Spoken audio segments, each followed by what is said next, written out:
Real quickly before we begin, I want to thank this video's sponsor, carmarshal.com. Carmarshal.com can save you lots of money on buying used or new vehicles, cars, trucks, school buses. If you want to save money, I'll have a link in the description down below. I know I'm going to... A former Campbell County judge will spend 20 years in prison. 71-year-old Timothy Nolan was sentenced today after he pleaded guilty to 21 counts related to human trafficking.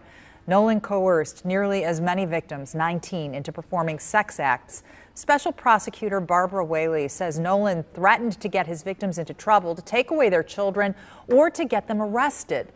Before his sentencing, Nolan read a statement in which he offered an apology. To all I have harmed, I hope this day brings some closure as I accept my punishment.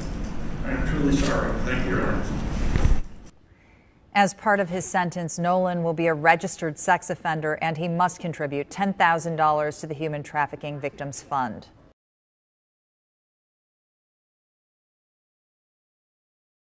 High-level judge and FMR Trump campaign chair sentenced to prison for sex trafficking children. A top-level judge who used his position of authority to prey on young girls has been sentenced to 20 years in prison for dozens of counts of child trafficking and sex abuse. By Matt Agarist, May 7, 2018. Newport, Kentucky. Former District Court Judge and School Board member Tim Nolan pleaded guilty to 21 counts of human trafficking in February, and this week, he was sentenced to 20 years behind bars. In court, it was revealed that the judge threatened young women and girls under the age of 18 with arrest to force them into sex. On one occasion, a victim was living on his property and he forced to evict her if she did not have sex with him. He also gave numerous victims heroin. During the sentencing, prosecutor Barbara Whaley read statements from some of the women in court. Whaley noted that 7 of the 19 victims were under 16 years old. Tim Nolan, "I want to say, you ruined my life," one teenage victim wrote in her letter. "You ruined my childhood teenage years and made me lose hope. I hate you. I was forced to stay in his apartment in Alexandria and was told if I ever left, he would call the police and I would go back to jail because I was on the run," wrote one victim. "I ended up turning myself in because jail was better than one more second spent with Tim Nolan." As TFTP reported, at the time of his arrest, Judge Tim Nolan of California, Kentucky represented District 5 on the Campbell County School Board. He served at the chair of the 2016 Donald Trump campaign in Campbell County. During Trump's presidential run in 2016, Judge Nolan was serving as the chair of his campaign. The alleged sex trafficking occurred in August of 2016 while Nolan was working on the Trump campaign. As RCN reports, Nolan is an outspoken and controversial figure in local politics.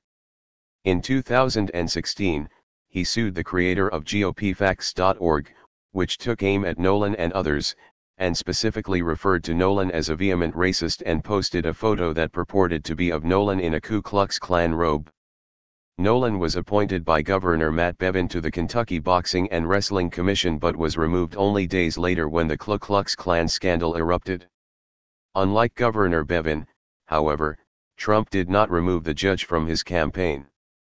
Among the charges that Nolan pleaded guilty to were human trafficking, attempted human trafficking, and giving drugs and alcohol to minors. According to charges read in court, Nolan told one of his victims that he would call his friends in the FBI and other law enforcement to arrest her. After the original guilty plea, Nolan claimed he was innocent and attempted to delay sentencing multiple ways, including firing his attorney in March and trying to withdraw his guilty plea, according to WSMV. However, on Friday, he apologized and promised to seek treatment. "I'm so sorry for my crimes, even though I'm a first-time offender with a low risk to re-offend," Nolan said, as if to imply the decades of preying on children somehow made him a first-time offender. "I resolved to fight my demons and addictions and not repeat my immoral behavior," Nolan said. Obviously, the lack of sound judgment and yielding to physical impulse must never be repeated. The punishment in this case does not undo the trauma inflicted on the victims, but it brings closure and some justice. "I want to thank the Campbell County Police Department and our Special Prosecutions team for working this case," Attorney General Andy Bashir in a statement. As TFTP reported, before he fired her in March, Nolan's attorney, Margot Grubbs, actually tried to downplay the charges that her client pleaded guilty to.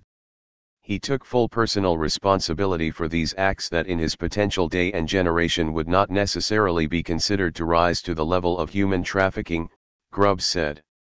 She also accused the victims of lying, despite Nolan's guilty plea. I'm saying the underlying facts as alleged by victims do not necessarily equate to what really happened, because we all know in life there are two sides to every story. The sad part of it is, oftentimes the criminal defendant finds themselves at an insurmountable obstacle in order to prove complete innocence, Grubbs said. Her comments are insanely ironic considering the fact that Nolan spent his career presiding over the cases of nonviolent offenders, where they were sent to jail in situations where it was impossible to prove they're innocent. It is likely that Nolan did not give this a second thought when the shoe was on the other foot. In February, Grubbs suggested that his position as a government figure should somehow absolve him of his crimes, despite the fact that he used his position to get away with them. Mr. Nolan has been a public servant to the people of Campbell County for a majority of his life, and at some point there has to be a redemption for those who committed offenses but has to be balanced by what they have given, she said. Luckily, the prosecution did not see it that way and this predator will be removed from society. Unfortunately, however, he will be eligible for parole in just 4 years. Hey Charlotte County, this is Charlotte County COPWATCH, and I just wanted you to know that I am using this stuff under fair use. And also remember to like and subscribe this channel. Also too, keep in mind I do not make any money on YouTube. This is 5 hours work a day, fighting for freedom. And you can donate with PayPal and Patreon. I just want you to think about this. If everybody gives to PayPal and Patreon is every month. Actually, PayPal you can do every month. I have 12,000 subscribers. If everybody gives, I can quit my regular job and go full-time investigations on Charlotte County and possibly even more and beyond. So just keep that in mind. If everybody helps out, I can go full-time doing this. Thanks.